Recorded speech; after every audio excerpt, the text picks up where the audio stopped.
Good morning. So I'm getting ready to prep up 10 more cases. I'm going to go out today and mess around with a load of 10 that I loaded up. It'll be for later today. I'm going to go out to the desert. Miss Highboy and I were going to go do some shooting. We caught shooter 65 Ruger. Good to see you, buddy. So I'm going to load up 10 more. And I'll probably take these out next weekend, and I could go to the range, indoor range with these. I don't know. So anyway, I'm just gonna prep these. That's what these are for. Prep them, and then a little later I'll probably load them up. How you doing there, Shooter 65 Ruger? Good to see you, brother.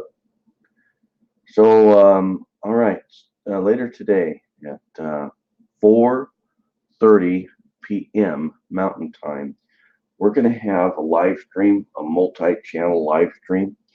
We'll be talking about the 3030 Winchester.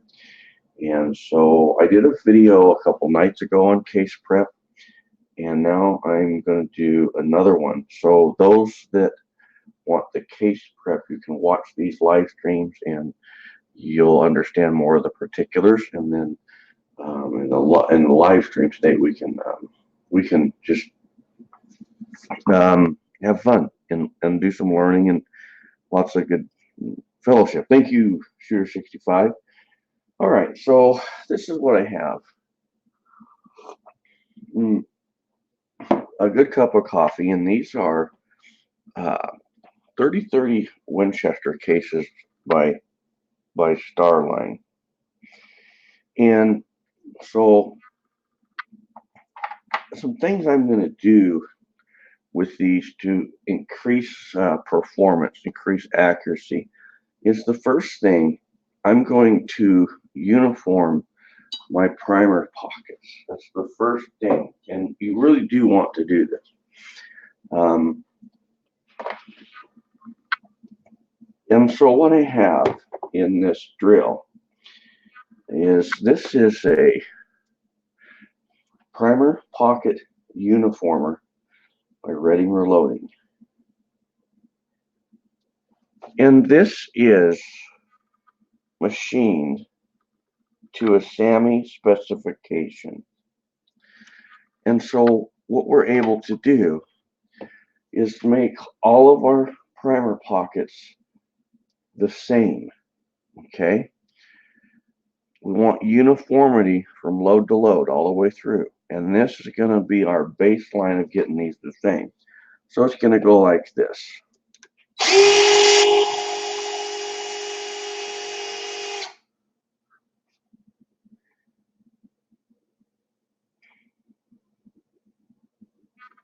Starline does a really nice job. You never really take a lot off of their brass. They've already got it really close. But all you're wanting to do is take off enough that the lip of that primer just sits evenly in that primer pocket. And that's all. That's all you're doing.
There we go. Just like that. One thing that I don't regret is on this DeWalt, this 5AH battery, this thing's awesome. Like on the other side of my garage, well, I've been using this battery for removing the military primer crimp off of my 9mm cases, and I'm still on the third light, and I think I've been doing 200 rounds a night. I think that's like 4 nights, and it's still got 3. Uh, this battery is awesome for doing this kind of work. I highly recommend you get a DeWalt. If you guys who have been following my channel for a long time, you guys know I always ran Bosch. And so I tried the DeWalt and I sold my Bosch. And I had like 3 Bosches. Man, they went down the road so fast. It's just different night and day. We got motor 953. Good morning. Then we have radioactive hams. I love that name. I get that name, brother. I wish I was a ham radio operator. I'm so busy. I just don't have time. But wouldn't that be cool? Hey, radioactive ham. Wouldn't that be neat to be on ham radio with a bunch of guys while you're all reloading and talking about guns? Wouldn't that be cool? You're all on your radio and you're all sitting there and you're talking, and then some guy somewhere in the world, it's real time. Ham radio is real time, and some guy in the world, somewhere in the world, he's talking, and then someone's like starting to break into his house. He says, "Oh, hang on, I gotta shoot somebody. They're breaking in to harm my family." Hey, take care of business, and then he gets back on and you finish reloading. Oh, that's just, guys, it's early. It's 6 o'clock in the morning, Saturday morning for me, and I've been up about an hour. I'll probably 45 minutes. So, okay. So we uniformed our primer pockets, and now we're going to go ahead and we want to uniform the mouths of our cases, and they are that one doesn't look too shabby.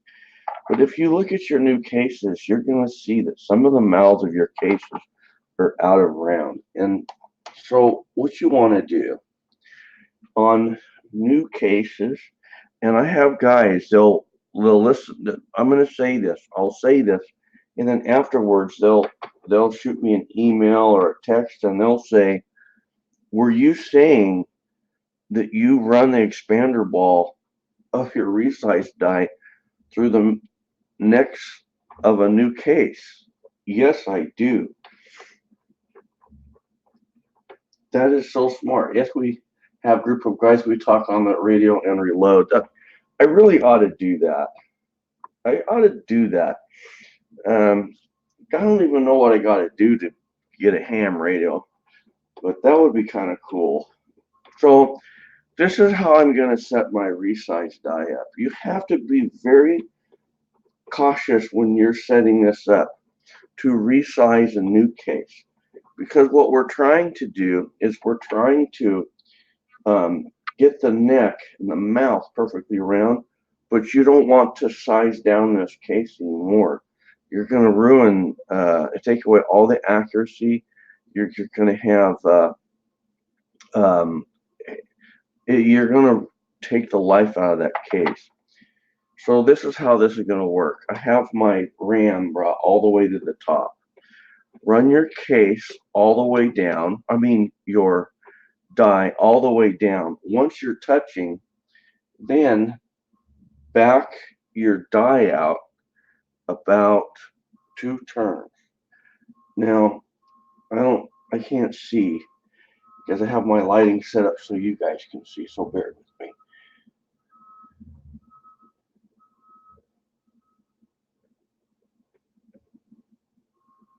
Okay, so now what's happening here is I'm going to take this case.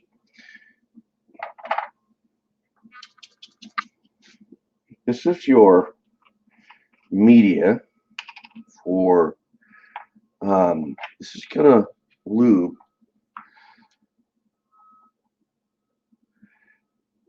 the neck of the case, inside and out. It's graphite base. That's what that it's graphite, and it's not going to hurt your loads. Your smokeless propellant already has graphite. We have Nick L in the house. Good morning. And I was just thinking about you yesterday. So I go 5 dips. 1, 2, 3, 4, 5. That's how I do it. Now, this is how this works. This is a product. This is part of the Imperial products by Reading Reloading. And these are little round ceramic balls. And inside that is this fine powder graphite. In the media pack, when you buy it, that's your graphite charger. When it doesn't really get onto the mouth of the case around that neck, then what you do is you pour just a little bit of that into the ceramic media. You shake it up, and it's now recharged. But before you do that, make sure you do this. See that graphite? It's very fine. Turn it upside down and shake it good, because your graphite tends to clump. And look at our graphite. So now, there we go. Doesn't take much.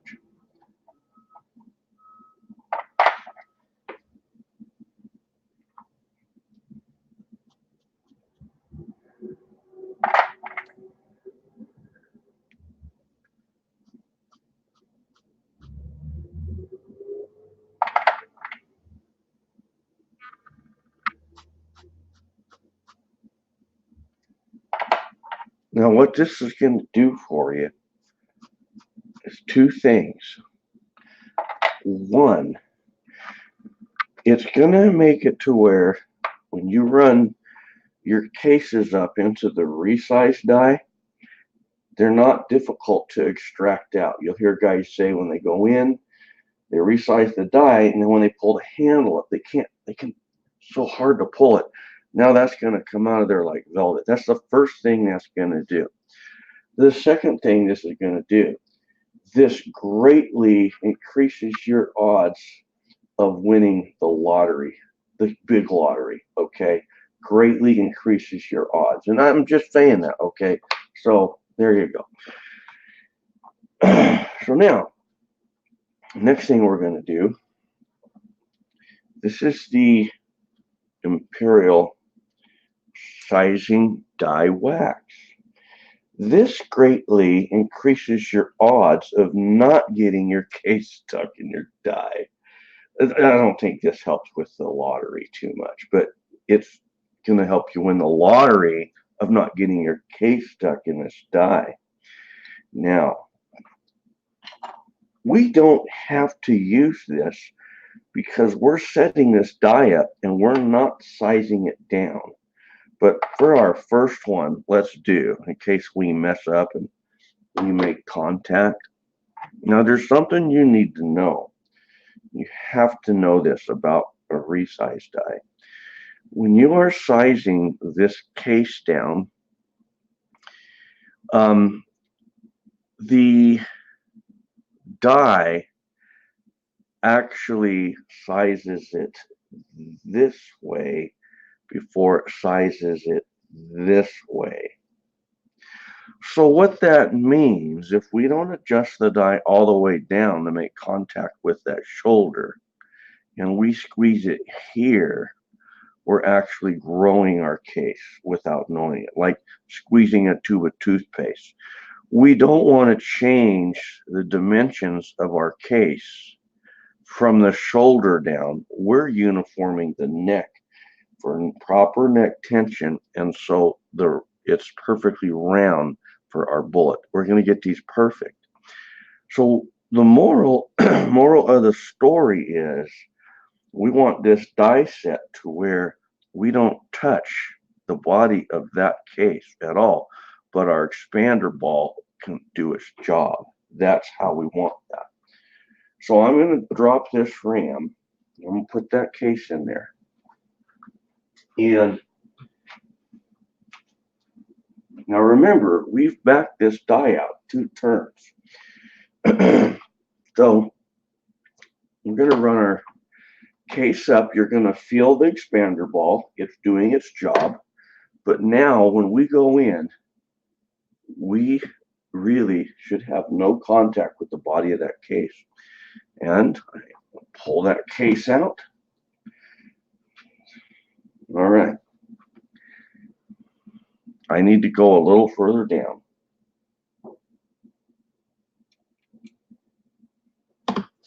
And now you can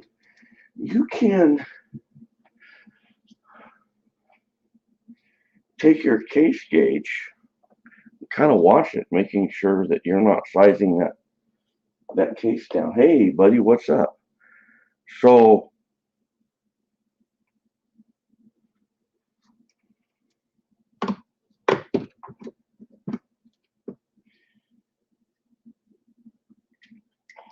that's beautiful. Okay, there's a case it's one of the new ones, hasn't been sized, and so you can do this. Take your case gauge and plunk your brand new case in, and then the one that you're running through this to make sure you're not sizing it down. First, wipe your lube off of it. Don't get lube in your case gauge. And there, that's perfect. So I have now sized the mouth of that case, and I haven't affected the dimensions of the body. Good morning, Dead Horse. Yes, it's super early. I'm an early bird. I'm always early. I actually do a lot of reloading in the early mornings on Saturdays. Sometimes I get up really early on Sundays before we have church, and I do that. So now that we have that set, I'm going to take this second die, or this second piece of Starline Brass. I'm going to run it up, and while I have it in there, hold the die and turn your lock ring. And what we've done is we have just kind of put together a precision step. That's what you've done. You've built some precision into this, and here, just snug that lock ring up like that. And so now what we can do is I can go right down the line.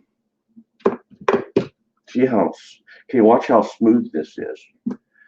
If you use this Imperial application media, okay, you want to lube the insides of the neck. If you don't, you will prematurely wear your expander ball out.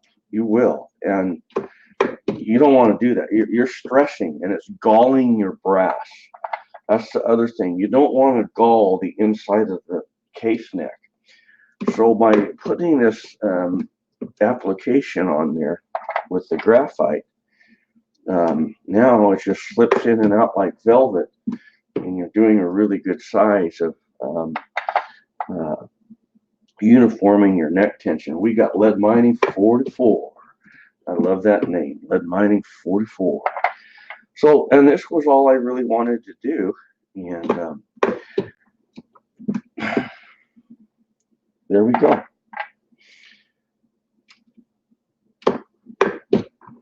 So these cases now, they're primo. We have our Starline cases, and I've uniformed my primer pockets. I've ran the expander ball through the neck, uniforming those. So when I seat my bullet, every one of those are going to be the same. And remember, what's really important with your 30-30 Winchester is your case trim length. That is so important. I can't stress that. That will really get you into trouble if you're shooting like once fired cases. I had to do that right now. Hang on. Bear with me. This is going to be pouring. Give me just a second. Tell you what. It's early. It's so early, but that's okay.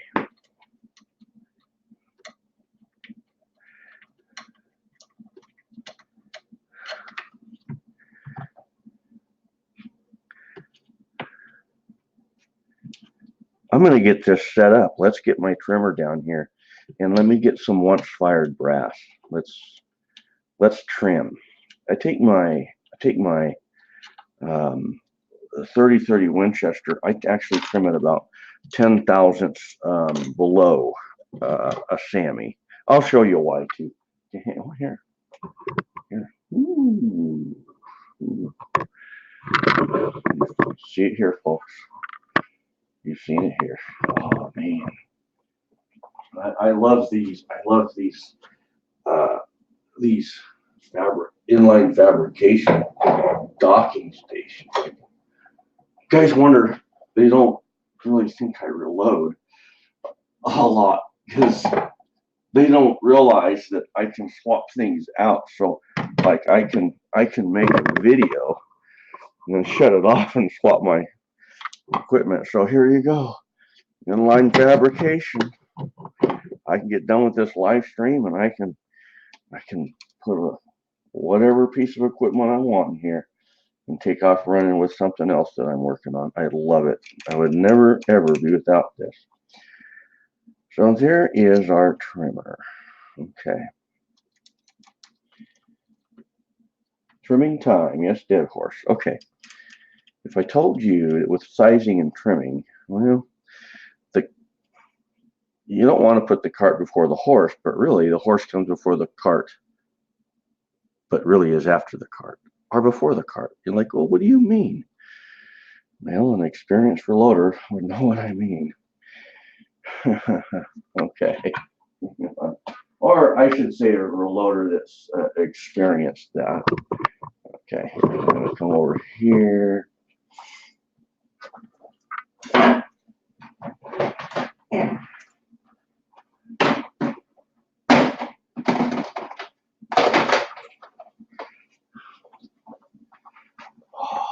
Go, once fired 30-30 Winchester that guys leave out in the desert. Ooh.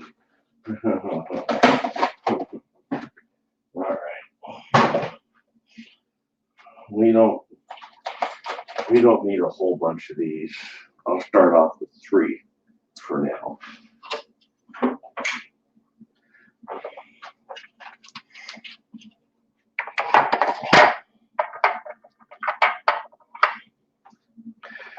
Let me get my specifications page for my 30-30 Winchester. Our specification page. You're gonna learn something now, because we're gonna talk about trim length. Because if we know how to get this die set up just right for once fired cases, and we can nail our trim length, we know how to uniform the primer pockets, we know how to do all that, and we're going to have very accurate cases, but they have to feed, and that's what bites, guys. Echoes and Bunnyman, good morning. What's going on, brother? All right. I'm going to try to show you something.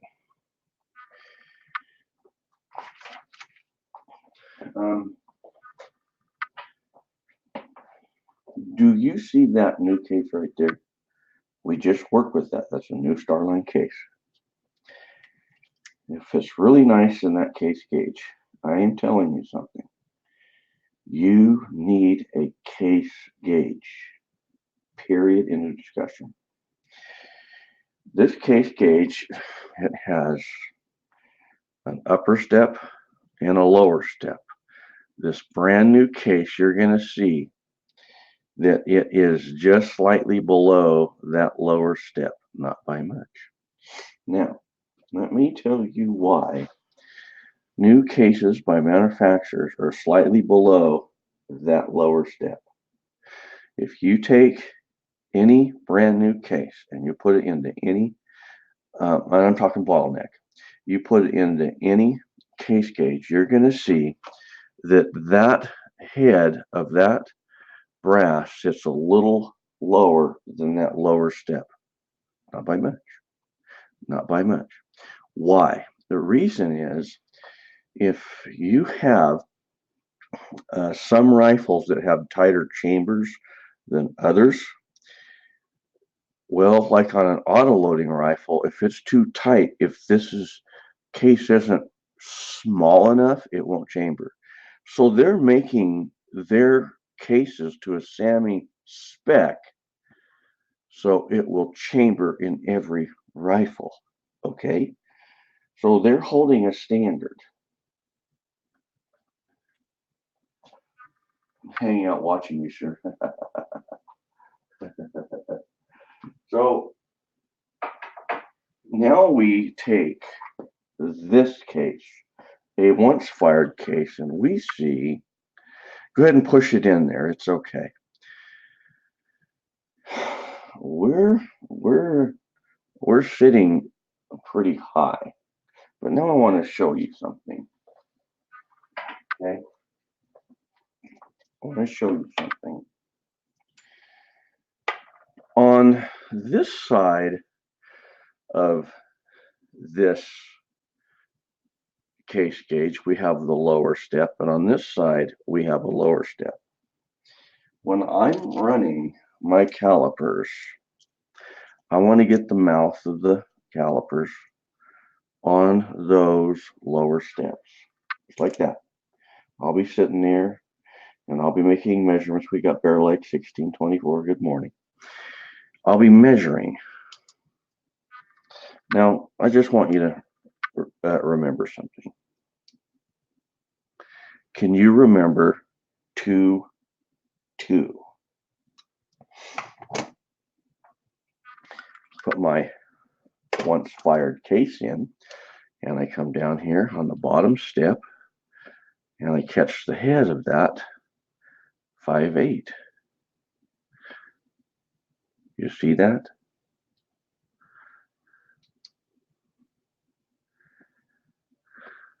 5/8. It's 36. That's 36 thousandths larger. Okay.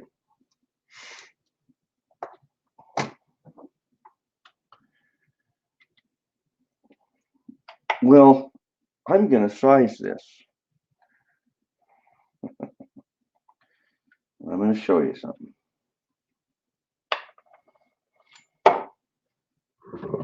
All right. Saw it right here, folks. Saw it right here. I'm going to show you something.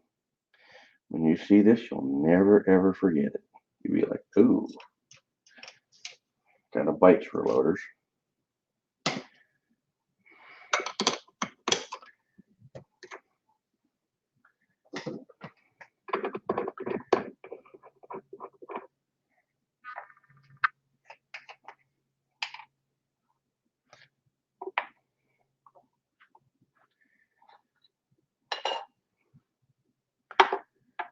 Don't forget to lube.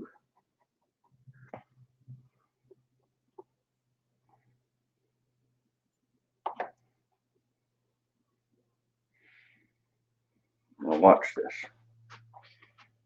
Let's set our die up first. Back your die out. Run your ram up. Run your die down until you touch the top of that shell holder. Run your lock ring all the way up and do all that business first. So I'm just touching the shell holder. Stop right there. Now with your thumbs, finesse it to where and make sure your handle doesn't rise on you. But go until the play is out. No play, and that's all. Now,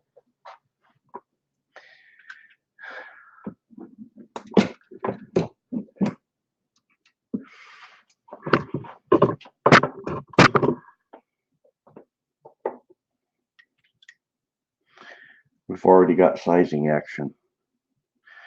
We're slightly above that lower step. Now we're going to take a measurement. We were at 58. We brought it down 7 thousandths, but no, you didn't.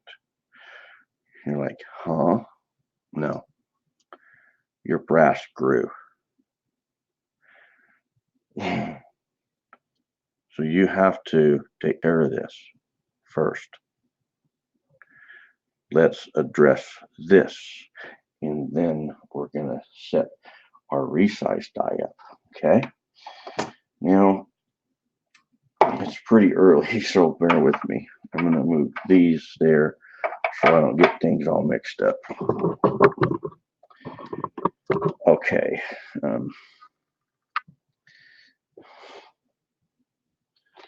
Somewhere here.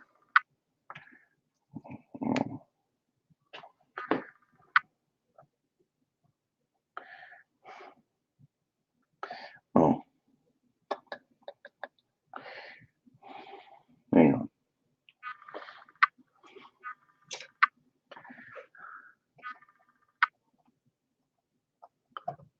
Yeah, okay. Man, it's early. Whew. I want this big old 30 cal. I gotta stick that big old beast in there like that. Now, while you tighten that, hold this in.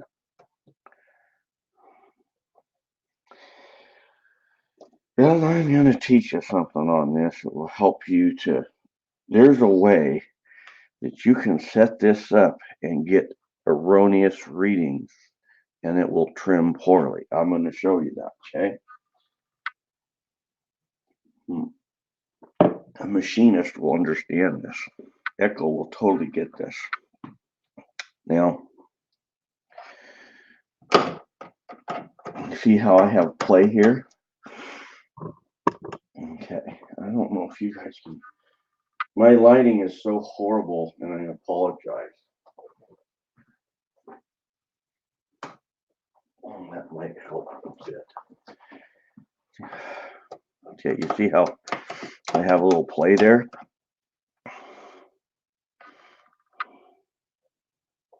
And this is how I run this. This is just how I do it. Okay.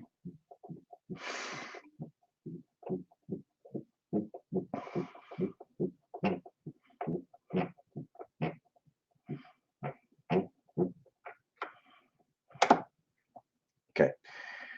There. Now, what you don't do, trimmers, these can be backwards on some to where the case is going the other way. What you don't do is tighten this and then come into that collet. Some guys they'll do this. And then they bring it in. That's a no-no. That's a no-no. It's not squared up yet. I'm going to be really interested to see what Echo puts about that and some of the other guys. So your case will go on like this, and then you tighten it. And now you've trued it. And everything's square. You got to be square. So now we got to talk about this.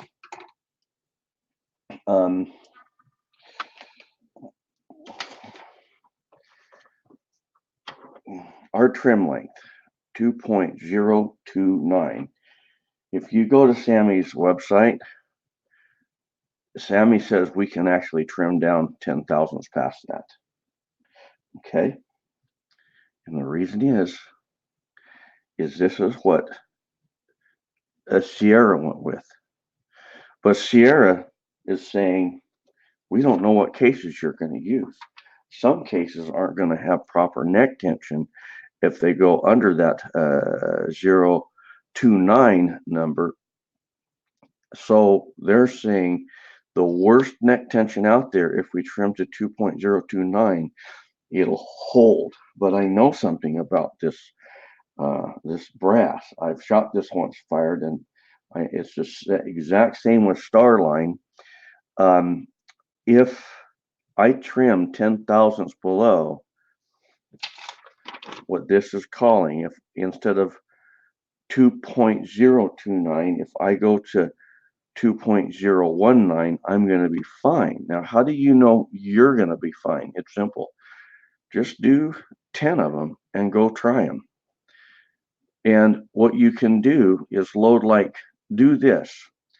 Load 3 dummy rounds up without powder and primer and sit there and cycle them over and over through your lever action and see if you get bullet setback. And you shouldn't get bullet setback. And if you don't, then you know you can trim back to 2.019.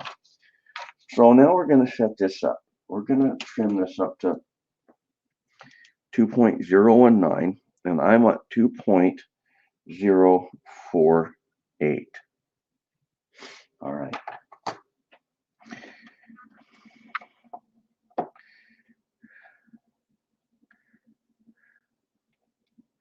Come on.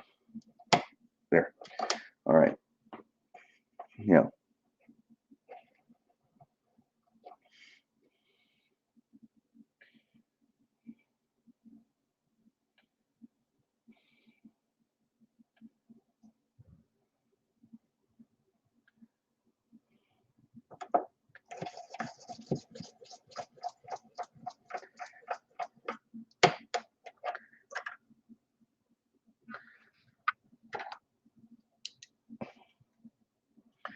I wanted 2.9. There's 3.2. I love that. Okay. You saw it right there, folks. Okay. 2.9.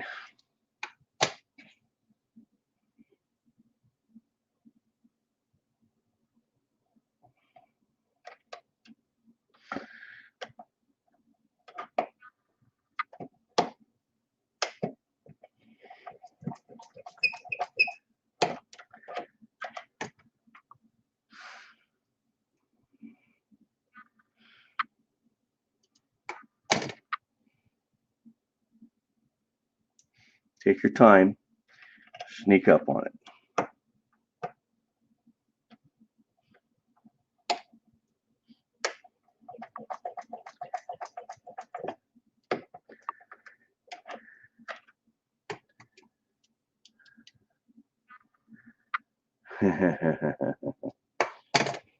All right.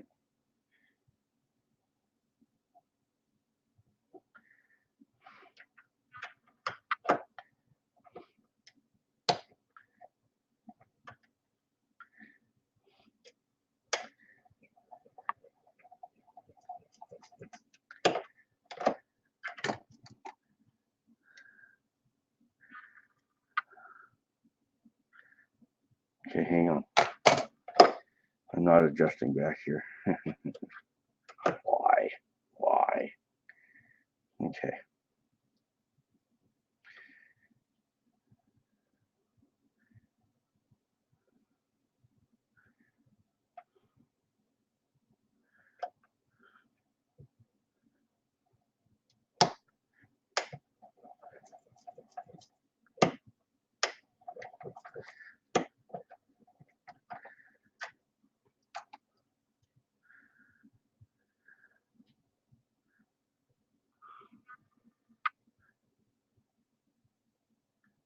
Okay.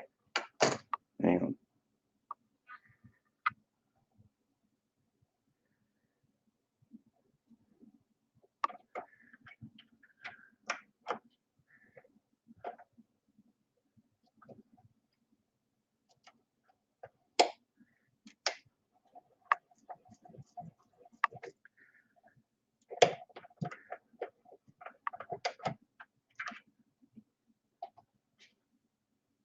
Oh, I'm rereading this.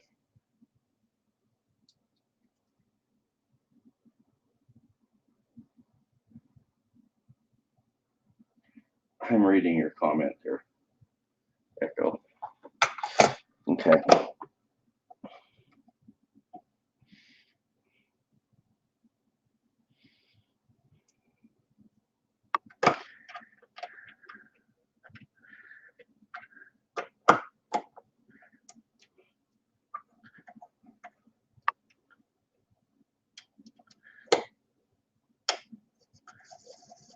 Oh, there you go.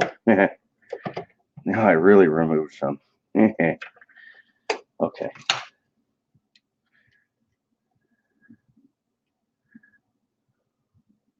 Okay. Hang on. Let me. Okay, I had a little burr on there.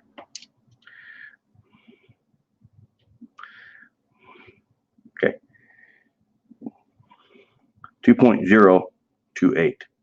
Now, the book's saying 2.029. All right.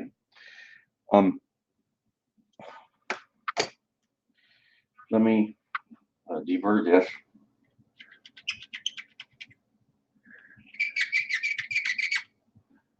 Okay.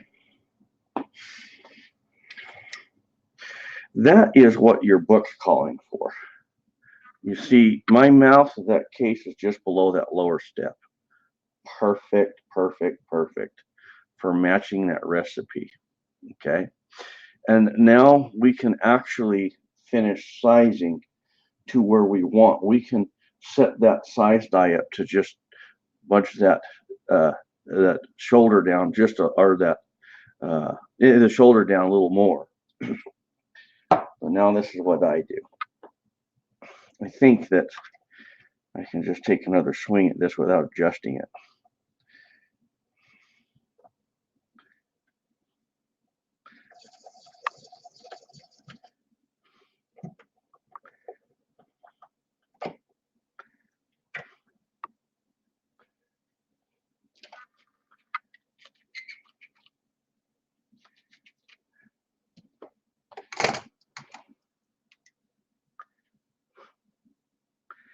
.018. I'll take it like I stole it. Now, I'm going to show you this. Take your case and turn it. Watch that. That's just the thousandths. There's 20 thousandths, 19 thousandths, 19 thousandths, 17 thousandths, 18 thousandths. Okay. We have a 3 thousandths variation. If you get much more than that, that's an indicator that you're not squaring up on your trimmer. That's what that is. If you put your case in the jaws like that, you take a measurement. We got 17 thousandths. There's 16, 17, 20, 17, 18, 17, 18, 16. We have a 4 thousandths difference in spinning that case. That's going to be the average you're going to get. You'll look. You could see about 4 thousandths average if you're squaring it up. But if you start straying much past that 4 thousandths, the cure will be is make sure that you're not tightening this and then coming in. Instead, you're bringing the case up and you're naturally tightening down. That will greatly improve the squaring and you'll get that perfect. On your deburr and chamfer, you're not trying to make this a razor edge. Don't do that. If you make this a razor edge, think about it. When you crimp it, you don't have as much to crimp, and it's going to start cracking that. You're going to get little cracks all around that. It's malleable. Brass is malleable, but if it gets too thin, it starts cracking. So just take this, and you're just wanting to smooth it for the job and get the little bit of a chamfer on it. That's all you're doing. So now we come back over to here. And what we've done, now so you can understand this, I've taken that 10 thousandths further down. So when I finish sizing that, it's still going to be lower. All right. Now watch this. Don't forget this part.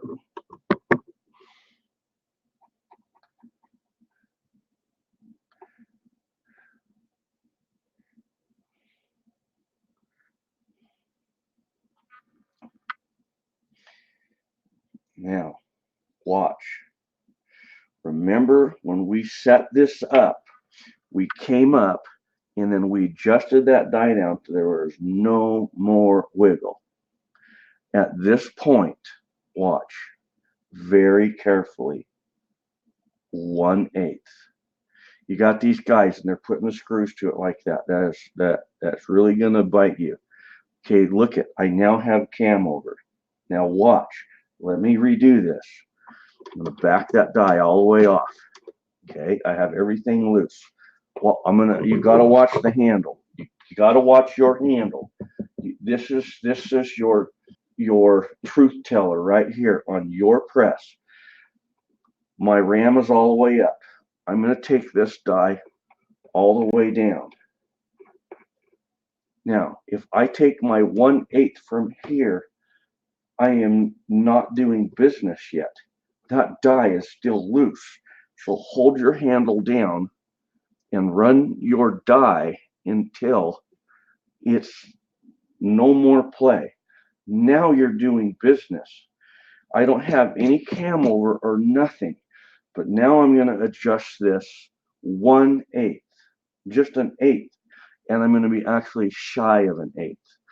You know, raise your handle, turn it not quite an eighth, then watch. No more cam over. I mean, I have cam over. Okay. Are you tight? Yes, you're tight. Now watch.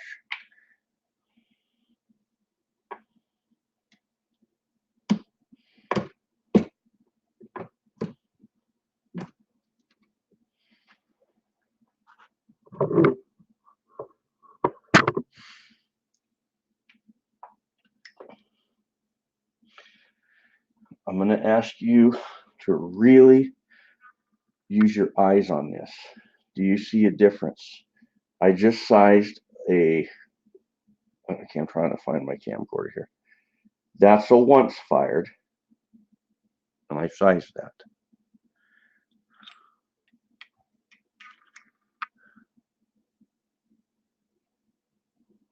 You see the difference? This one, it's sitting slightly higher than that step. This one is slightly lower. This is going to be better fit for my chamber. Okay, now listen to what I'm telling you. These aren't from any of my Winchester rifles. Okay. If you want to shoot this through multiple rifles, then this is what you want to do. Now go a little more.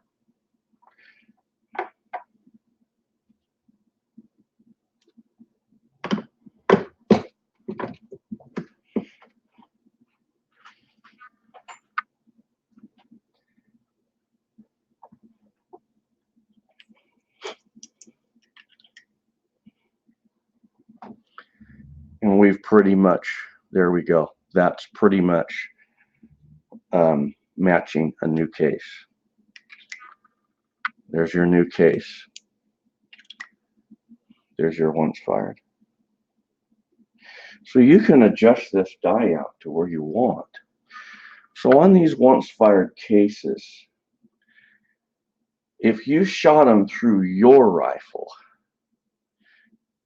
you know you can just bump them back with just a 1/8 turn.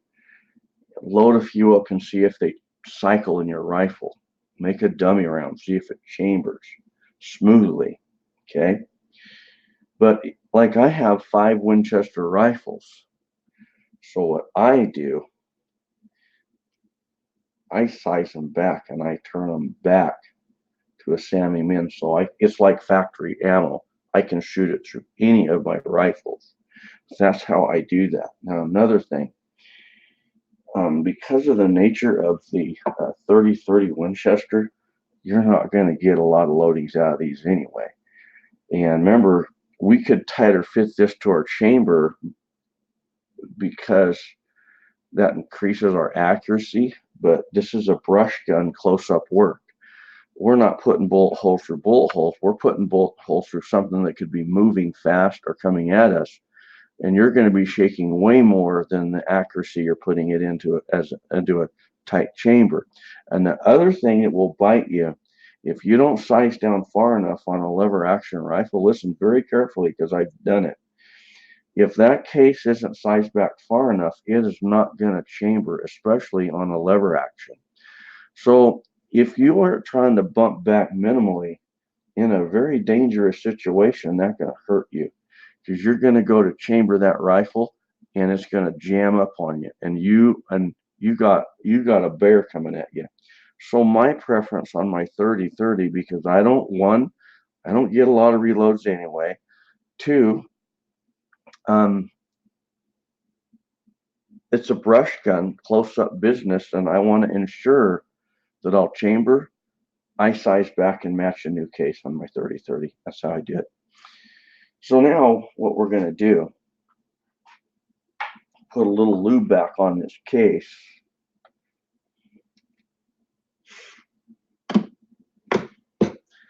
Lock my die in.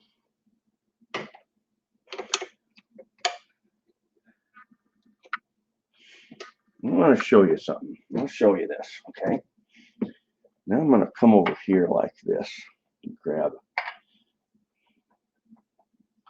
both of these.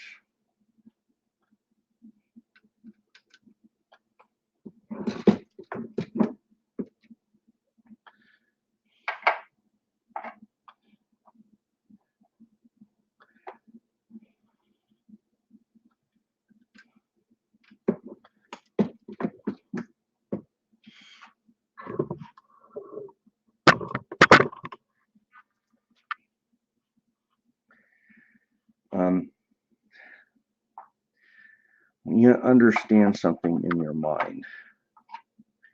You got your lever action. You're in the brush, and I don't know how you guys are, but the brush I'm at, it's neck deep and underneath of the tunnels that are even with your legs, and that's where the animals and the bears run. And you never really see that bear coming until you see that brush coming, and you're only going to get a glimpse. And you got to take a fast shot, and you might get a follow-up shot, and it's that follow-up shot where you're rechambering. That is not when you want to find out that your case is ill fit. Okay? How did you do on sizing? You want to check that before you go any further. Does that chamber comfortably in your case gauge? Man, you want to do that. You're really paying attention. Like, on my bang bang ammo, I busted out, man, this is something I'm going to be having in the backwoods, and I have to have dependability. I'm checking it now, and I'm going to check it at the end, and every single round gets checked because your life is dependent on it. I don't care. You're a hunter. You're in the backwoods. You just become a part of the food chain. So you need to eliminate a link there, and that link is you. Now, I'm not going to do the trimming. You guys know how the trimming works, but I'm going to show you this. Let's pretend all these are trimmed. Now watch.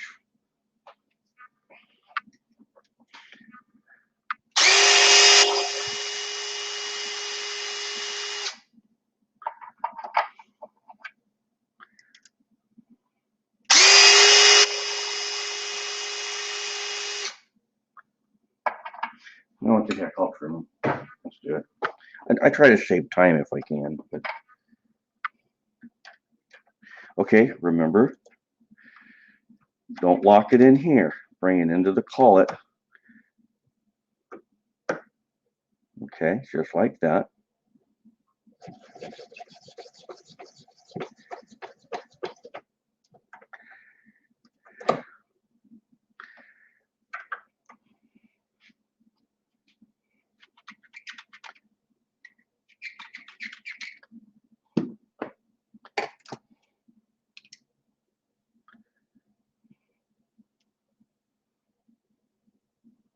There we go. That one's trimmed. That one's trimmed. And last, you know they're trimmed because you see the difference. The shiny ones are trimmed.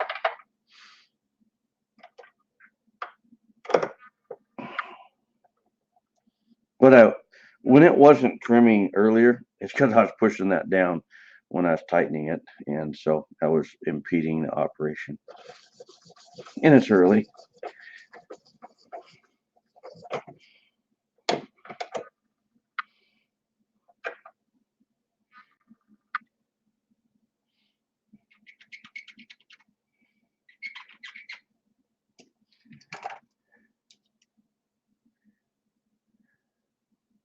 Okay.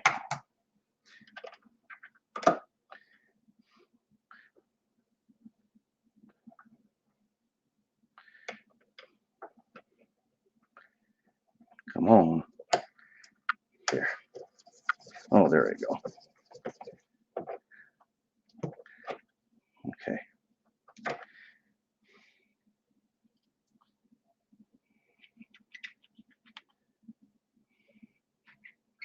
Hey, medium speed, some drag. What's up, brother?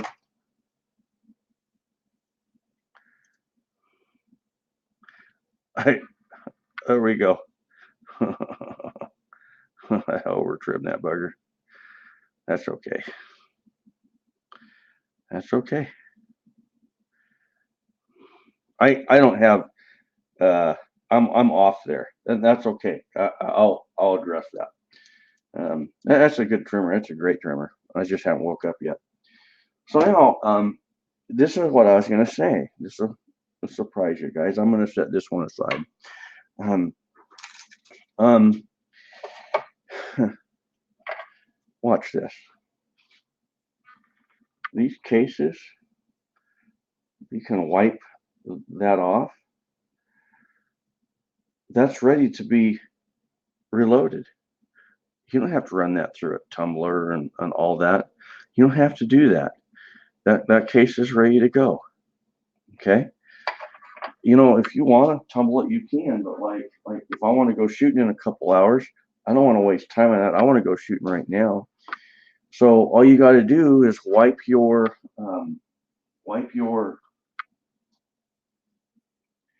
sizing die wax off of however many you're going to load and go for it. Now you're ready to go. There you go. That's the end of that live stream. I've been going a little while now. So, all right. Good little live stream. Very good. I hope that helps some of the viewers out there. We'll kind of go like this, and we'll all just kind of I don't know, hang out. Let's see. My lighting is going to be best with this way. That's just what's going to be best. Yeah, that's not bad. All right, there we go. Okay, I can lower this.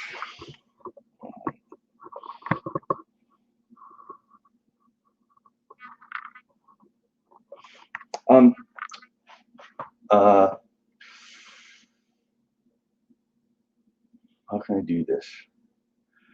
I'm going to put the share button out there.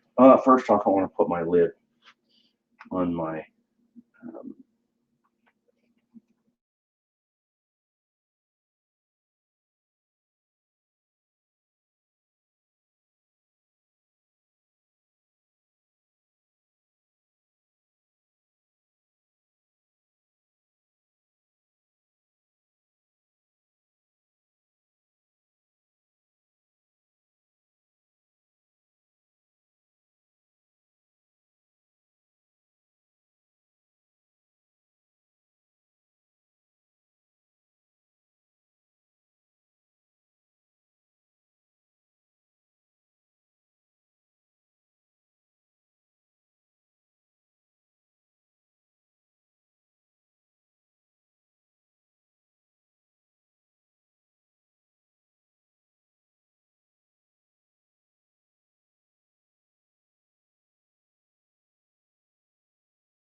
All right.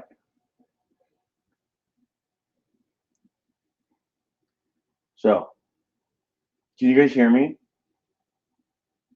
I could shoot this thing. It did a start, a factory restart. Man.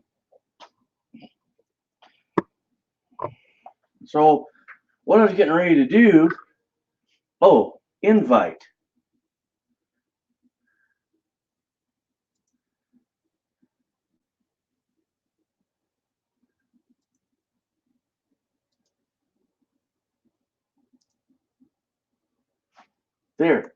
There's your link. So, did it interrupt it?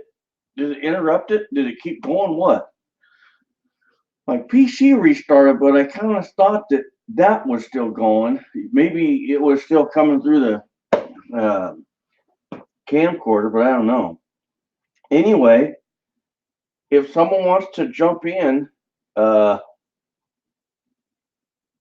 click on that link and I'll accept you in and we can chat. Okay, if some guys, they don't want to get on because they don't want guys to see that they don't have a lot of reloading equipment, who cares?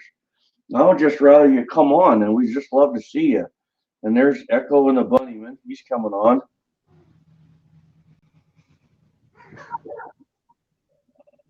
Okay, and I'm gonna hang on.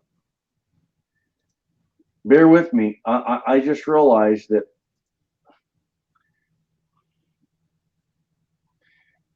I got to get my headphones on.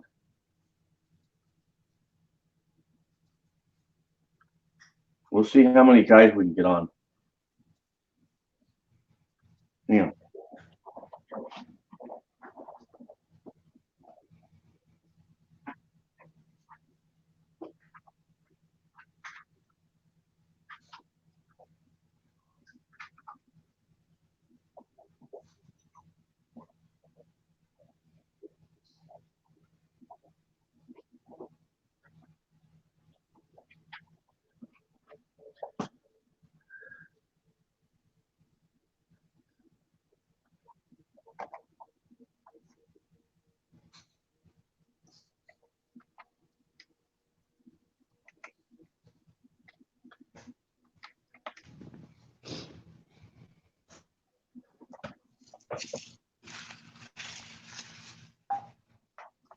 There.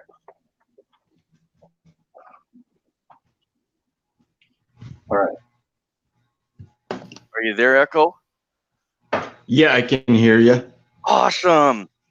We got on the Bunnyman on. How you doing, buddy? I'm doing pretty well. How you doing this morning? You're up a little early, as usual. Oh yeah, yeah. My wife, we got up at 5. She has a chiropractic appointment at 7, and then she just said, "You won't believe it. I forgot my appointment was 7:45. We could have slept in." And I laughed. I was like, "Yeah, like we sleep in. We would have got up at 10 after anyway, you know." Yeah. I knew that coffee had to be near. Oh yeah, absolutely. So one question. I was worried when that shut off, I was going to have to just restart the live stream. It's still running, so it just must have went black. Is that what happened? Yeah, I lost audio and visual, but we still were connected where I could make comments, and I checked the live stream was still running. Well, good. That way it just, if someone clicks on the video tomorrow, they get this chat. And you know what's funny is I was done anyway, so it was not bad timing. So what are you doing? What are you loading for? I've been doing some 7mm 08, got that finished up, and it shot pretty good. Next project, I'm going to be tackling about 3,000 rounds of 223. How many rounds? About 3,000. So I'm going to be going nuts. What are you going to load that on? My Forester. Oh, wow. And yeah, so it's going to be a slow process. But what I'm hoping to do is get me get it all set up in stages so I can do batches. Mm-hmm. The only issue is I'm going to be picking, and this was all once fired out of multiple of my AR-15s. So I'm going to have the same issue. I'm going to have to make sure that I knock it back about 3/1000ths the shoulder. Make sure I get a good load on every, because I shoot it out of 5 or 6 of my rifles. Yeah, absolutely. I'm trying to get this set up a little better.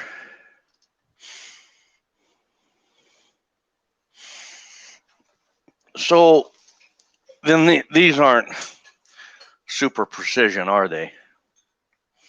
No, this is going to be fun ammo to go to the range and just have a good time. I'm not shooting anything in a bolt gun or in a what I like to call a zapper rifle for like coyotes or varmints that I'm going to be popping stuff out past 200 or 300 yards.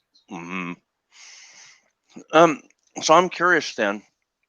I mean, I gathered these weren't going to be precision because, precision neck tension changes over time. So you're not going to load 3,000 precision rounds up. But why don't you have a Dillon? I don't have the money, to be honest with you. They're a little out of my price range. I'm a fan of Dillon. I just can't afford it. And with my eyesight being as poor as it is, there's a whole lot of stuff going on at once. And it's hard for me to focus on like everything. And I mean, I'm sure I could get used to it. Yeah. No, you're right. I mean, I'll answer your question in just a moment, Nick. Good question. So you are right because there's a lot going on. Yes, you could get used to it. It's just that learning curve.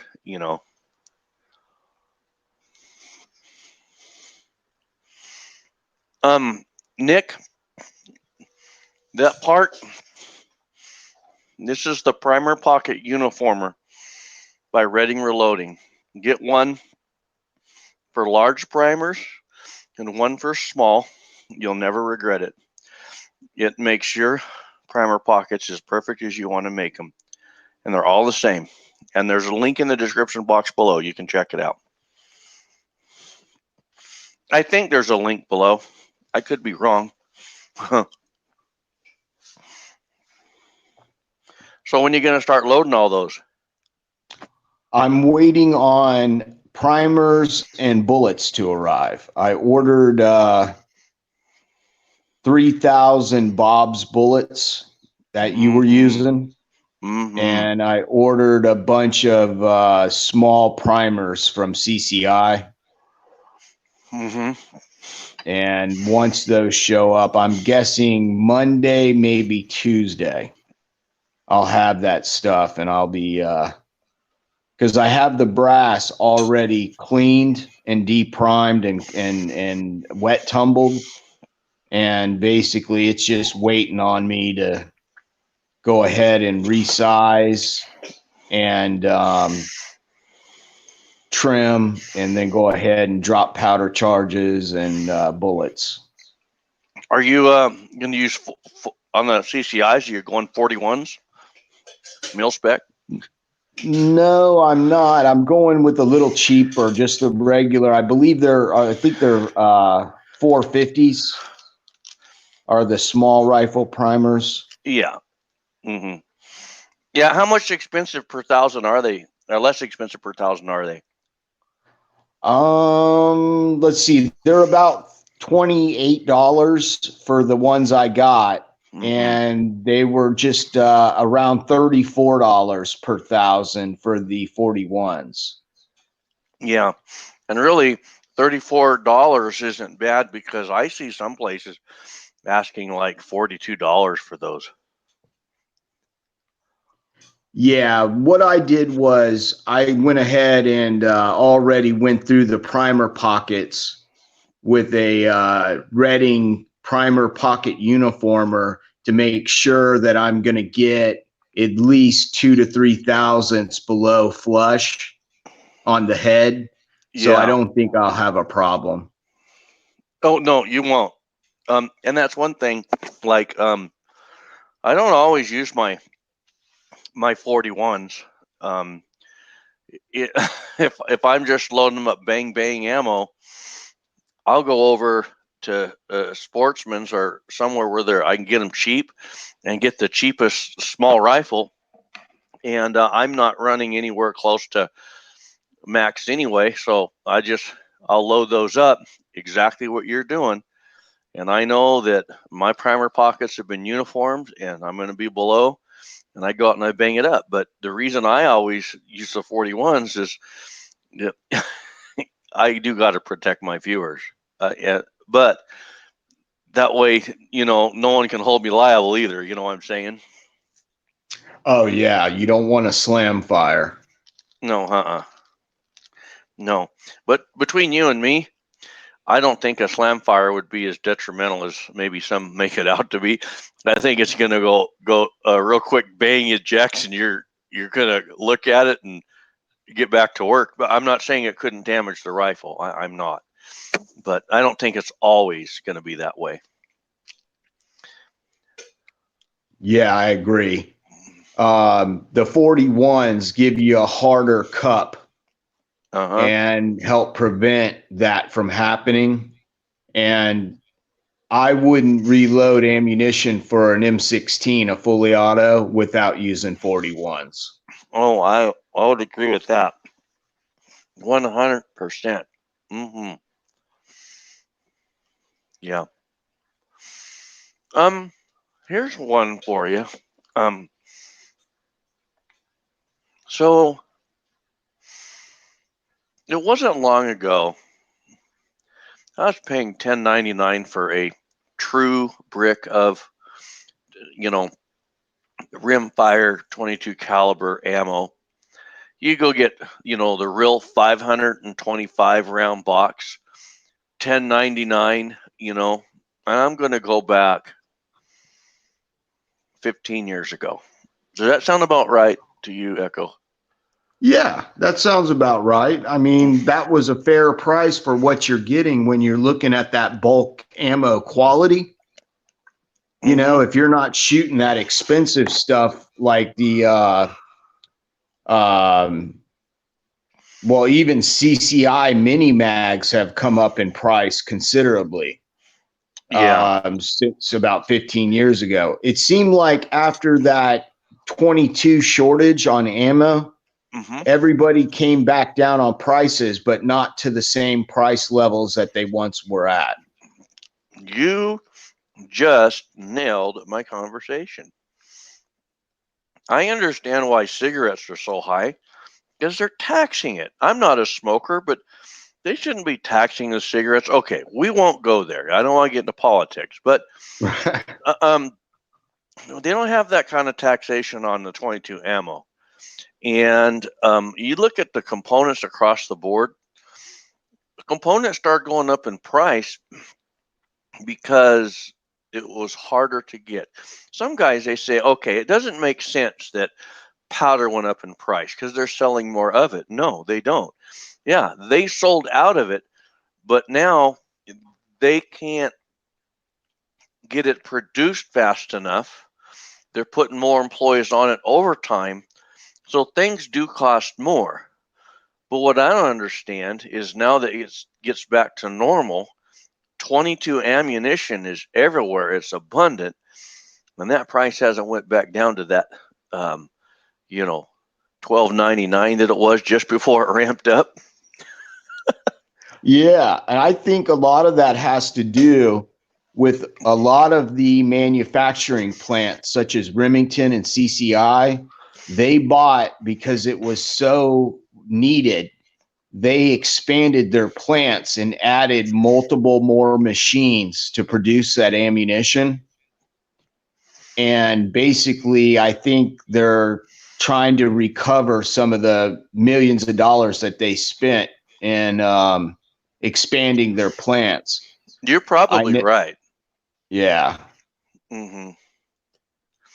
You know, there is a lot that goes into that in the way of logistics, isn't there? I mean, I guess they just don't say, well, we're going to charge you an extra, you know, $10 or $7 per box, and it's going to be a smaller box because we're going to gouge you. I mean, I guess on their end, there really is legitimate cost increase, you know. Yeah, and also it doesn't matter if you're reloading 9mm 22, 45, or 30-06. The machine is still in use, and you're still wearing and tearing on the machine, and that machine has to be serviced by qualified, workmen that know what they're doing. Yeah. And some of the parts on those machines run in the thousands of dollars that absolutely will wear out, Yeah. Yeah, I get that. I do. Too bad we can't reload 22 ammunition. You can, believe it or not. Yeah, it's kind of hokey though. Have you kind of seen how that's done? My dad used to have this little method. We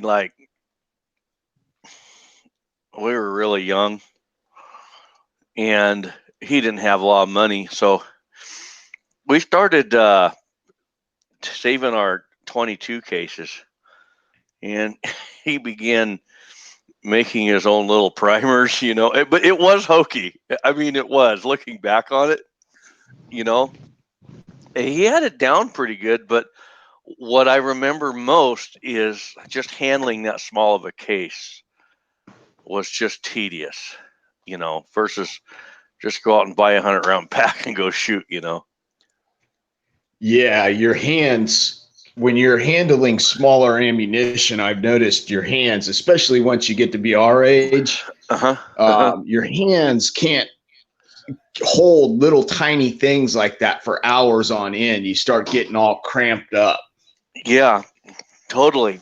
Totally. I got to tell you something. I'm kind of thinking that I was going to do a live stream and load 3,000 rounds of 9mm, just like you're doing. That's why when I heard you say that, I was all interested, because I'm thinking, I thought, well, I'll buy like 3,000 cases, bullets, and I got my cases all prepped, and buy me some more Dillon tubes so I can just dump the primers and go. But what's going to limit me on that isn't my Dillon, it's my hands of taking each bullet and setting it on the mouth of the case. And guys are going to go, well, buy a bullet feeder. No, I don't want to buy a bullet feeder, because the money I put into the bullet feeder, I could have bought another gun or a scope, or, if I can put the bullet onto the case myself, I certainly will. So I'm thinking of doing what you're doing with my Dillon, but I just don't think my hand can put 3,000 bullets on there, Yeah, maybe set it up since you've got the workspace for it, and do batches of 500 to 1,000 at a time. And give your hands like 24 hours or so to kind of recover from it. Because I after doing like 1,000 rounds of like 3, which I just recently did, my left and right hands looked like I had like arthritis. They were like in balls, like you're making a fist almost. And I had to literally, when I would go to eat dinner, put my hands flat down on the table and push them down for a while, just kind of stretch them back out. They were like cramping up that bad. Yeah. Yeah. Hey, have you heard of the Hypervolt massage tool? No. Let me get it, dude. Hang on. All right.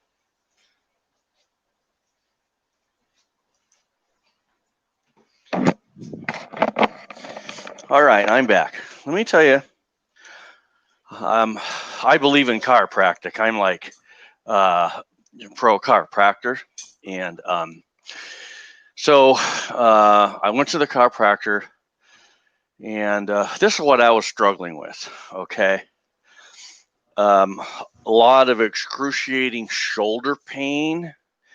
But this is what happened: is something happened, and I knew kind of what it was. I got my heavy bag and my speed bag, and I began working out with it.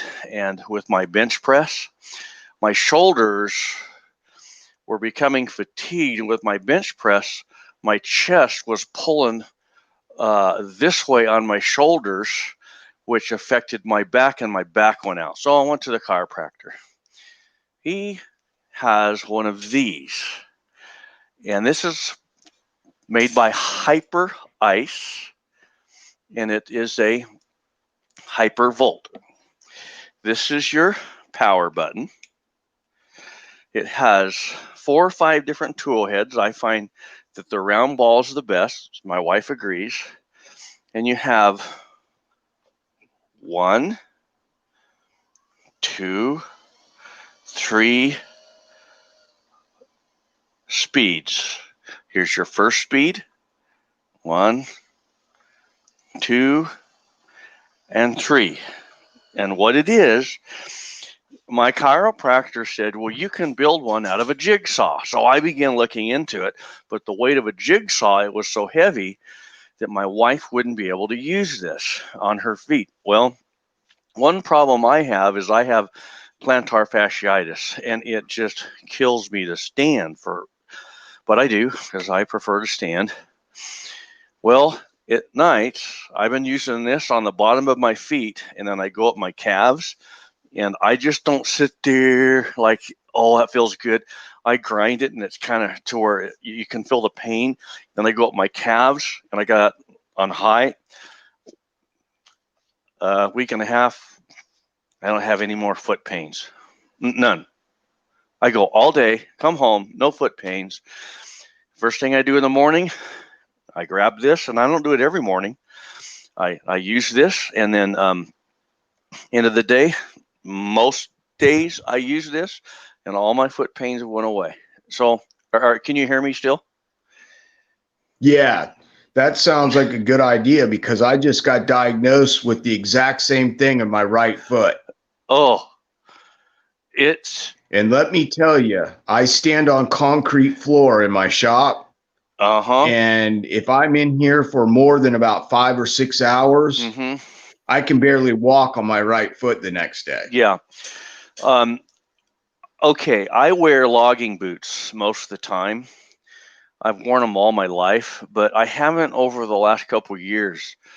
And my plantar fasciitis is set in, and plantar fasciitis has to do with kind of losing the arch of your foot. Well, my logging boots, they have a high arch. They've always held my foot. But shoes, they're really not like a boot. Well, to fight this broken arch, good working and stretching will work against that, and it will help.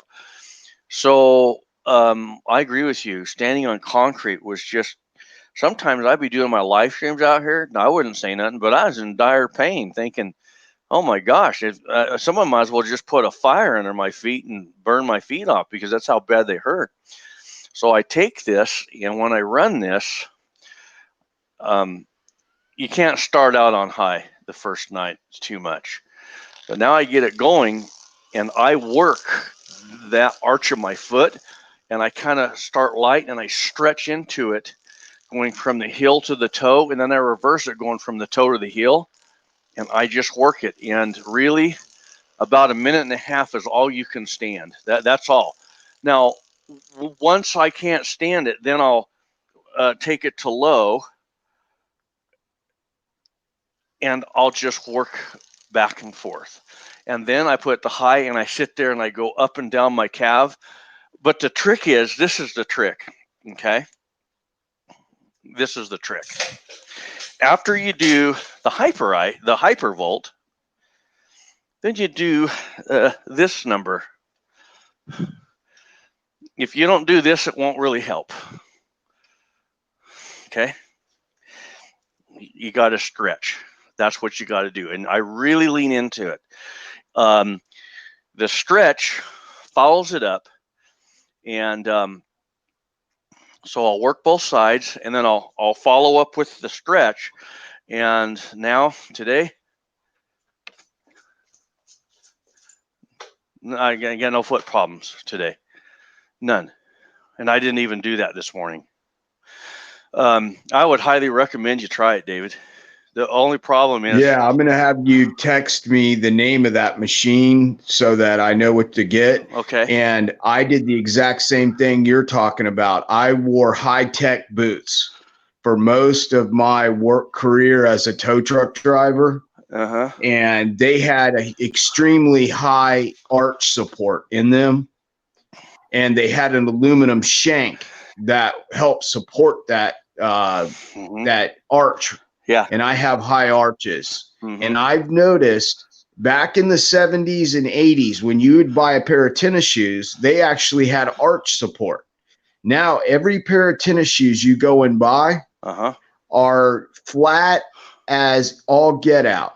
And it's almost causing your feet to hyperextend. And that hyper problem that me and you both have, it starts in the heel, and then it goes down your tendons on your foot like a V, expanding V, where your heel is the low point of the V, and goes into your toes. And I tell you what, I've been putting my boots on, even though I live in Florida in 100-degree heat, and with my shorts, just to be able to go out and do yard work, and that sounds like that would help. Yep. It's not cheap. It's $349, but my wife agreed it's worth every bit of that. Okay, real quick, I'm going to read some past comments, but I'm going to put the link. We got Nick on. Anyone that just wants to jump on and say hi, you got your coffee in your hand, feel free to do so. So United States Marine Corps says CCI in Lewiston expanded their plant by 60%. That's a lot of capital to invest and recoup. Okay, yeah, I get that. I didn't realize that. I had no idea. That makes me understand why, it's $25 a box,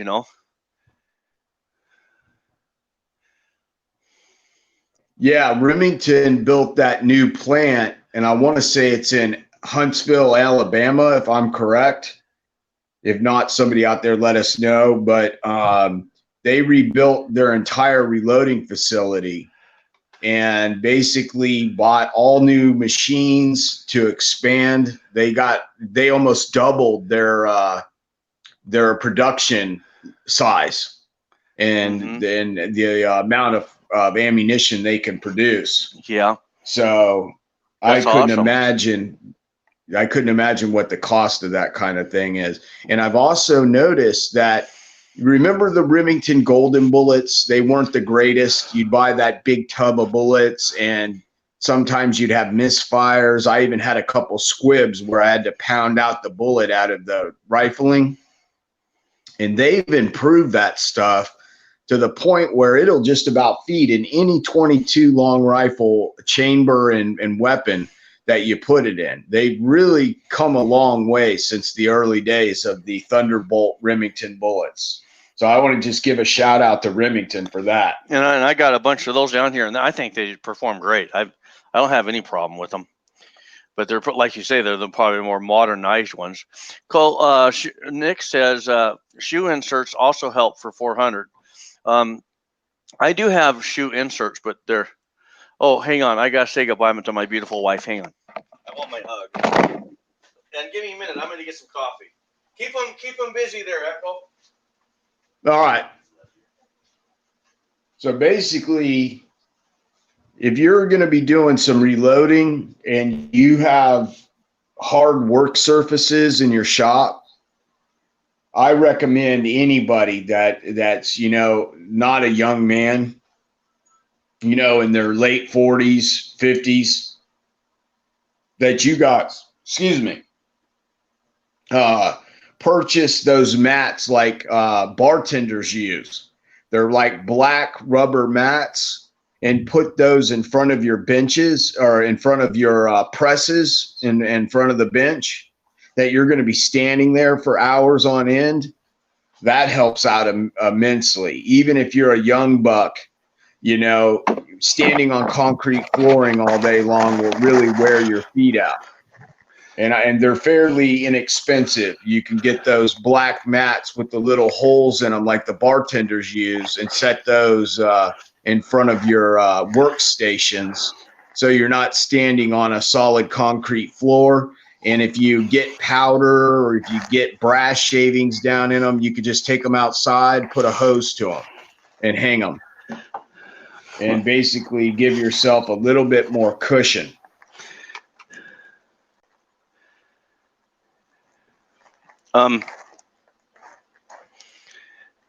You're probably responding to Cold Front 79. That's a good idea. That's not a bad idea.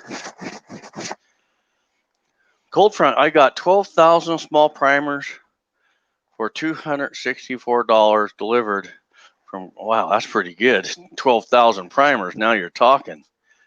264? Holy smokes. Where Cold Front, where did you get those? And what brand are they? That's Graff and Sons. Oh, wow. Yeah.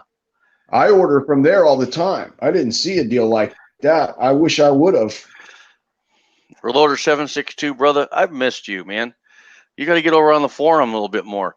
And he sits, I'm 60, and I sit in an office chair when I'm reloading and casting. See, I don't sit. I'm kind of always on my feet.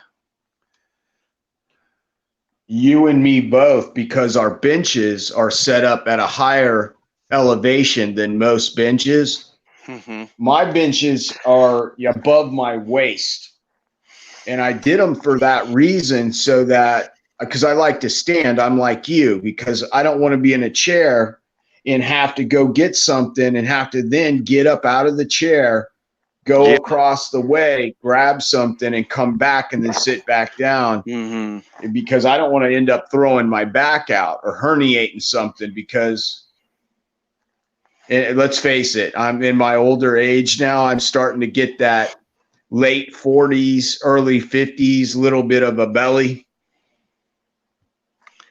I'm working on getting rid of mine. Yeah. I was walking on my treadmill, but now because of that problem with my feet, when I walk, I'm having issues, you know. I can't do it for as long as I could before. You know, my gut doesn't really bother me like the way I look. I don't really care about that. I just don't like not being able to button my pants up and tuck my shirt in, and you do feel lighter, and it's better for you if you're not packing that extra weight. You know, I've always been a weightlifter, and I used to weigh 269 pounds, and I bench pressed 405 6 times. And you know, my stomach was in proportion to how I am now. I wasn't real big around the waist, just proportion to what I am now. I've never been much bigger than I am now. But let me tell you something. Back in those days, if I wanted to lose my gut, I could really easy. I was doing a lot of heavy bag work and working out, and I was always hiking or running my mountain bike. So if I want to lose my gut, I have that thing gone in 6 weeks. And I learned something. One time I got really serious and I was losing my gut. It was a lot harder to be pushing the upper 360s bench press. So I came up with this. Fat is definitely supporting mass. To push a 405 bench press 6 times, you got to have some fat on your belly. And that's why power lifters, you know, they'll be pushing fat, because fat is supporting mass. I don't care. It just is, period, you know. That doesn't mean you can't be lean in muscle and not be incredibly strong, but when you get a little supporting mass, it helps, you know. But I don't like. Oh yeah. I just don't like how I feel with a big gut on me, you know.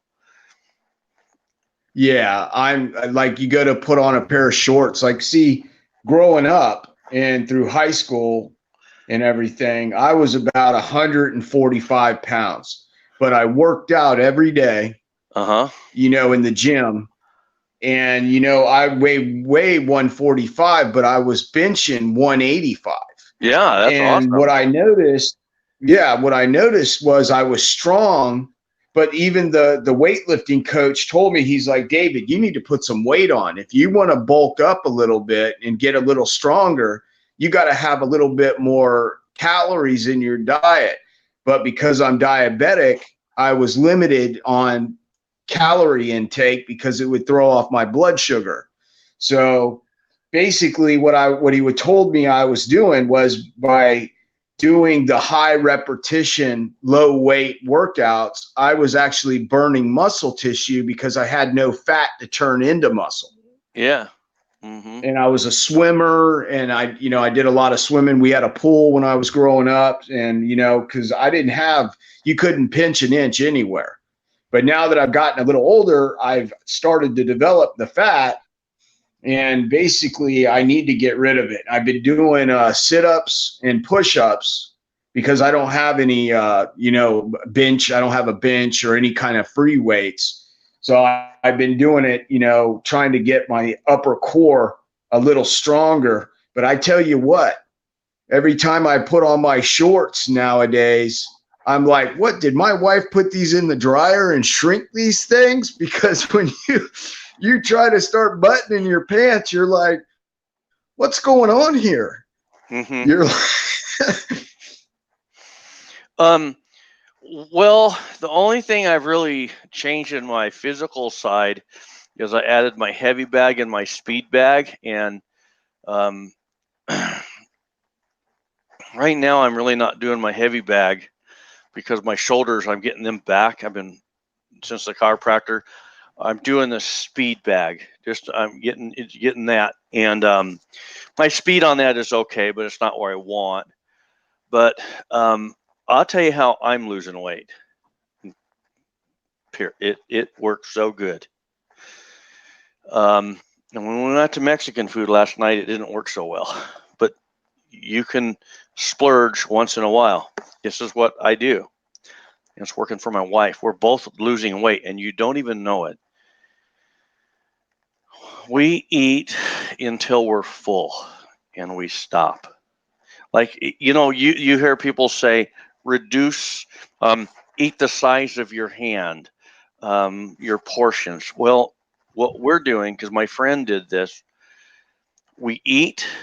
Okay, don't eat until you're full. Eat, and when you're satisfied, stop. Put it away and warm it up later. Just put it away and warm it up later. And when my wife and I go to a restaurant, we try to order one thing and split it. But now what we do is we just take it to go. And we're losing weight. And I still walk a lot on my job. I still hit my gym. Well, this last week and a half, I haven't hit the gym as hard, and I'm still losing weight. So that's my activity's reduced, and I'm still losing weight.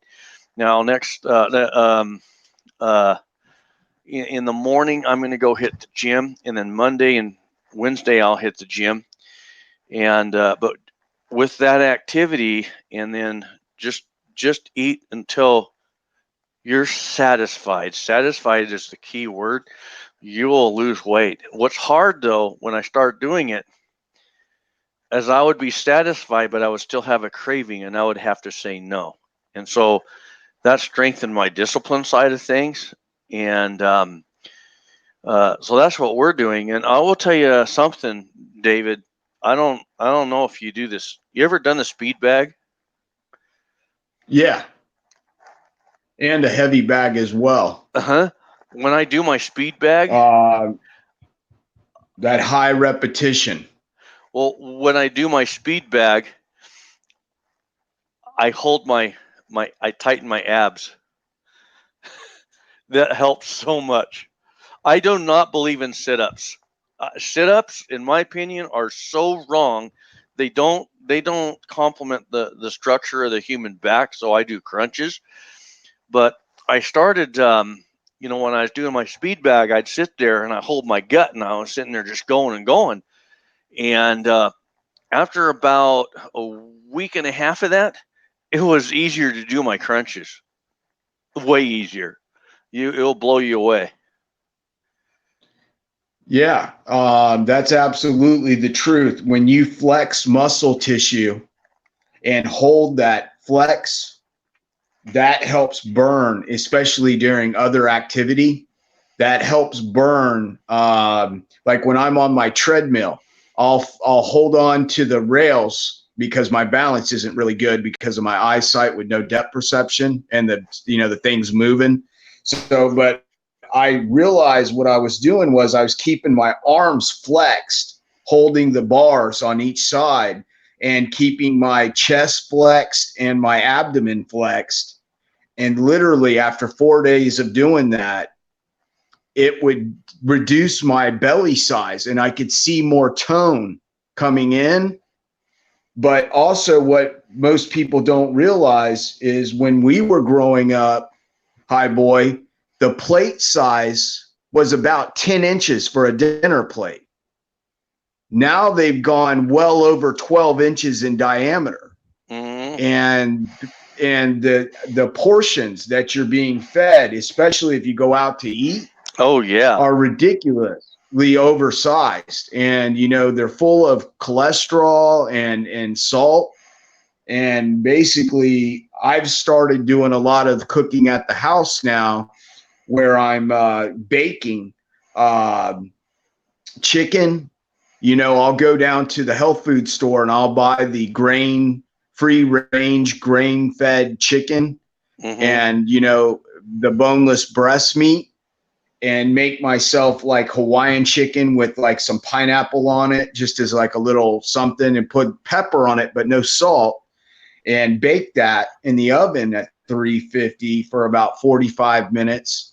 And then I'll fresh steam. I get the little pot with the insert that expands, looks kind of like a flying saucer deal. It's stainless steel. Mm-hmm. And I'll throw me some cauliflower, carrots, and some fresh peas, the actual the pea pods, and steam that.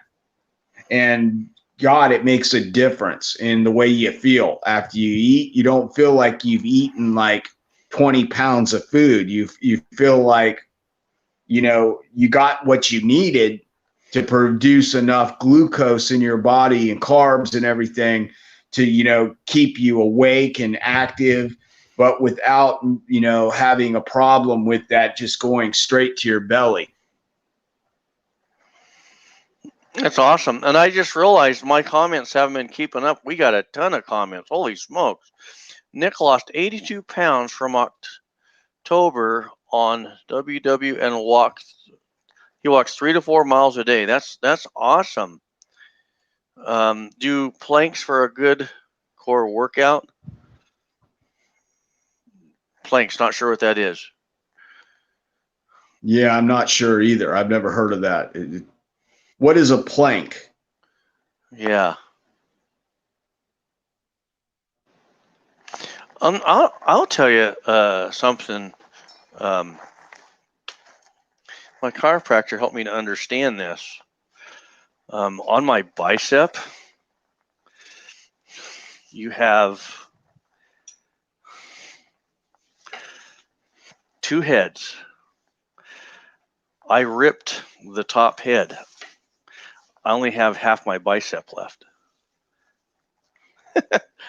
But it hasn't What, were you really pushing too much weight? No. Okay, I got to show you this. It looks massive. It does. You think, wow, that's got a good arch. No, it disconnected. Oh. Now let me explain this. This is all I did is on my chest days, I would I would get on the lat pull machine, and stretch out, but then I would reach around on my biceps and pump my biceps. Well, one day, I mean on my back day, not my chest day. One day, I decided to start with my bicep, and I didn't warm up, and I didn't have a lot of weight, and I pulled, and it hurt. It just pinched. That's all it did. And the next day, I had blood down my bicep, inside dark brown blood or blue blood, and my bicep looked different. I went to the doc, and he said, "Ripped your bicep." I said, "Well, can I sew it?" He said, "No. Once you wait too long, you can't put that back." Sure enough, it shrinks. It's they can't stretch it to sew it. So I learned something. My chiropractor taught me this. That was a tendon issue. When we do this at the gym, you're pumping, that strengthens the muscle. My chiropractor told me what strengthens your tendon is this. So you pull the weight back. Now you got this weight right here. And instead of doing this, you hold it, and you come down for 4 to 6 seconds, and that's what strengthens your tendons. What I was doing, I aged, right? So I'm used to my muscle being strong, but I was never strengthening my tendons, and because of age, it weakened, and I didn't have much weight. All it took was I pulled it, and it disconnected, and it was probably torn quite a bit, and I didn't know it. I was tearing it over time. So what you can do, and now I do this on when I'm bench pressing, like I do the dumbbell bench press. When I'm coming down, I'm holding it. Instead of just coming down and pushing through it, I hold it, and that strengthens all my tendons, and then I push through it. And that's why I began holding my abs on the speed bag. Well, if you don't have a speed bag, what you can do is take your hands and hold them over your head and just hold your abs. Well, by holding your abs, what it's called is tension under time. Your tendons strengthen not through reps, but tension under time. So whatever you're doing, if you're squatting, come down slow on the squat and then come up. It's time under tension for your tendon. So that's how I've been working out, and it hasn't affected my strength. I can still grab and curl. I can curl comfortably 70, 75 pounds, and that's about where I was before I tore it. So the only problem I have is it cramps super easy, and it feels like it's ripping more. But my doctor and a chiropractor said it's not ripping anymore. It's already ripped. It's just balling up on you in there, and that's what it is. So, hey, Nick L., have a good day.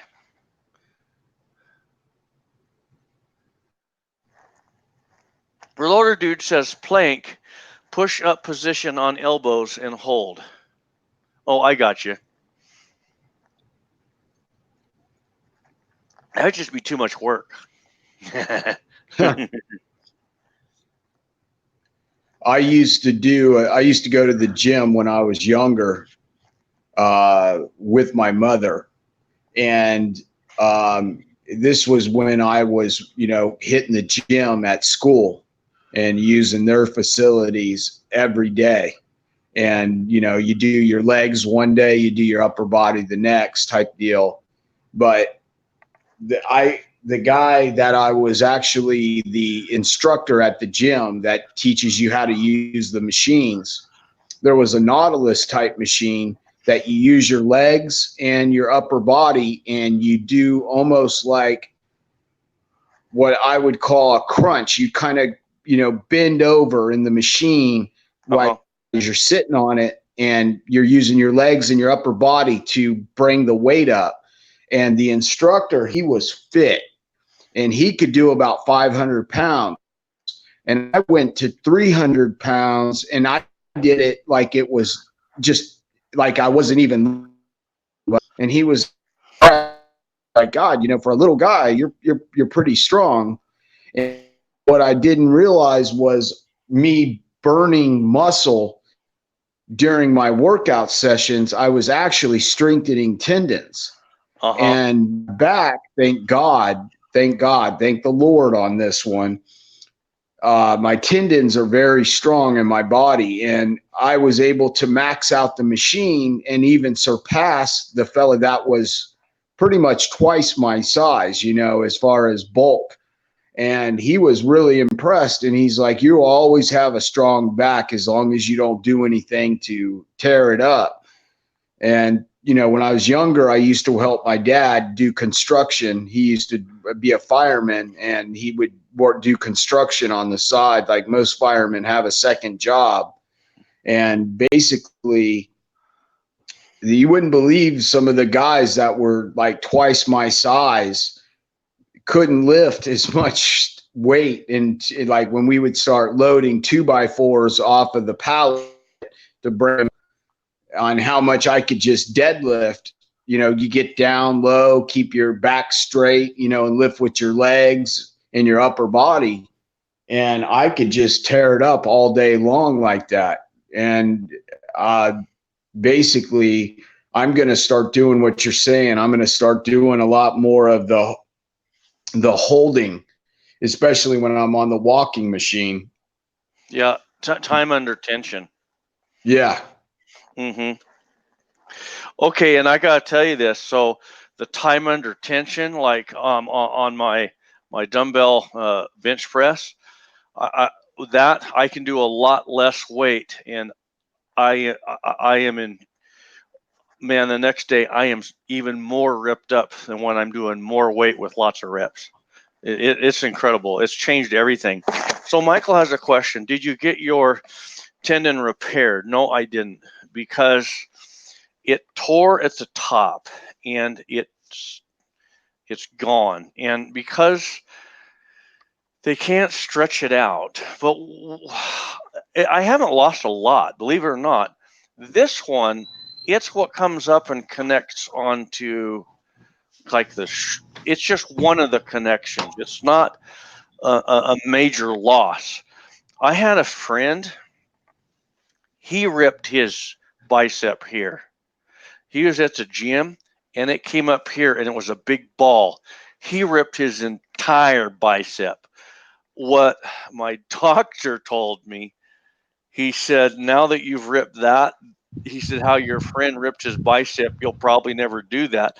He said, because you'll never really have the strength to grit into it like that. Because I ripped that part of the head, I've lost that really ability to have that youthfulness of sitting there curling. But he said, more than likely, I'll never rip it. So I guess I got to be careful on this one, But my size is the same. My strength is pretty much the same. It's just that it cramps. That's all it does. But because that's balled up, they can't stretch it and reconnect it, because once it's balled up, it doesn't work, I guess. So if that answers your question. Well, I'm getting ready to get loaded up. We're going to go to the desert and we're going to shoot. Miss Highboy gets to shoot her new little 410 shotgun. And we're going to shoot 10-22 rifles. So that's what we're going to do. What's everyone else doing today? Real quick. I'll read you off. What are you doing today?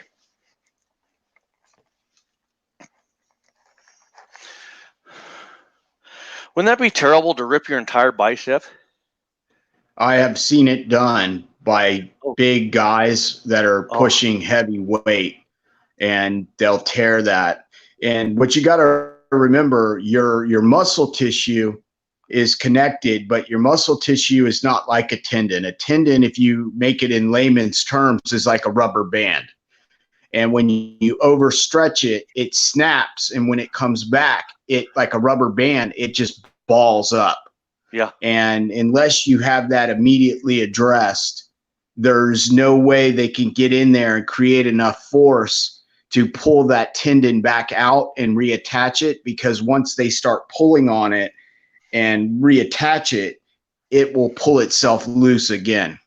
Right. Mm-hmm. All right, so let's see. What's everyone doing here?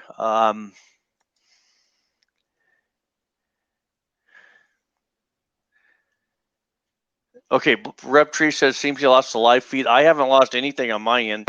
Medium speed, some drag. Hanging with the family today. Cleaning an air at some point. Very cool. Cold Front 79. Visit with in-laws and dinner out with my wife. That sounds pretty good. Dead Horse.